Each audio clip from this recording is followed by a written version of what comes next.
When I met Daniel Wright, I wasn't looking for love. I was trying to rebuild my life. I had just moved to Seattle, hoping a new city would quiet the noise in my head. New job, new routines. I told myself romance could wait. Then one rainy afternoon, everything changed. I was standing in line at a small bookstore cafe, struggling with an umbrella that refused to close, when someone gently tapped my shoulder. "Here, I've got it," a man said. I turned around and smiled. That was Daniel. He held the umbrella like it was no big deal, like helping people was something he did without thinking. We talked about the rain, the coffee, the book in my hands. When it was my turn to order, I realized I didn't want the conversation to end, so I stayed. We ended up sitting at the same table, watching the rain slow outside the window. "New to the city?" he asked. "Still figuring it out," I said. He nodded. "Yeah, I know that feeling." Daniel worked in construction management. I worked in marketing. We talked about bad bosses, long commutes, and how lonely starting over can feel. When we finally stood up, he hesitated. "Can I see you again?" he asked. I didn't pretend to think about it. I'd like that. Daniel was steady in a way that felt safe. He showed up when he said he would. He listened more than he talked. Months later, he cooked dinner for me in his small apartment. The food was slightly burnt, the wine cheap. "I'm not great at this," he said, embarrassed. I laughed. "I don't care." The way he looked at me then made my chest ache. That was when I knew. We moved in together soon after. It felt natural. Shared grocery lists, quiet mornings, late-night laughter. For a while, life was good. Then the pressure crept in. When work slowed, Daniel didn't complain. He just worked longer hours and came home quieter than before. But he didn't look at me.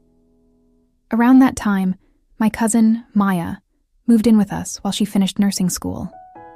"It's just temporary," I told Daniel. He forced a smile. "Yeah, of course." Maya didn't mean harm, but she spoke without thinking. "This place is small," she joked one evening. "And that truck of yours?" she added, laughing. Daniel stayed silent. Later that night, I found him sitting on the edge of the bed. "You okay?" I asked one night.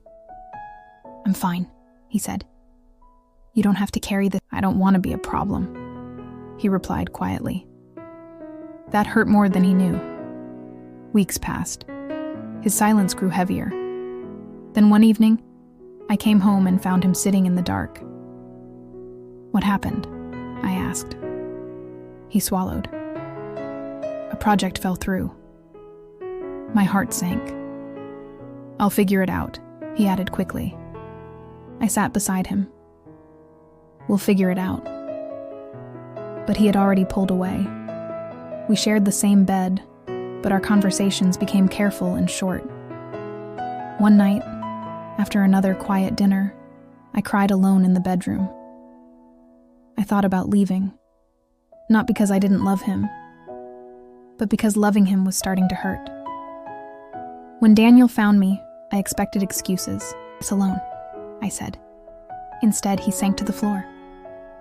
"I'm scared," he said. "I don't know how to ask for help." Tears filled my eyes. "I feel invisible," I admitted. I almost walked away. That night, we talked until morning. "No more silence," I said. He nodded. "No more." Life didn't suddenly get better. Bills piled up. Family pressure grew louder. Someone told me, "Love doesn't pay rent." Another said, "You still have time to start over." Daniel heard it too. One night he said, barely above a whisper, "Maybe you'd be better off without me." I looked at him and shook my head. I didn't choose easy. I chose you. We stayed. Then, on a day that felt exactly like all the others, something unbelievable happened. Daniel stopped at a gas station on his way home and bought a lottery ticket. "I don't even know why," he said later. That night, he checked the numbers. He went still. "What is it?" I asked. "They match," he whispered. I laughed. "Stop playing. I'm serious." We checked again and again. The numbers didn't change. Days later, it was confirmed. The money was real, life-changing. We sat on the floor and cried. Then the calls started. Family members who once laughed suddenly cared. "We should come visit," they said. "Let's talk business," others suggested. Daniel looked at me and smiled. Funny how that works. We remembered who stood by us. We helped where it felt right. But we protected our peace. We invested. We grew. We built a life we once thought was impossible. Soon, we weren't just rich. We were extremely rich. One night, standing in our beautiful home, Daniel held my hand. "I almost lost you," he said. I squeezed his fingers. "You didn't." I almost walked away. Instead, everything changed. And today, we live a life we once only dreamed about. Together.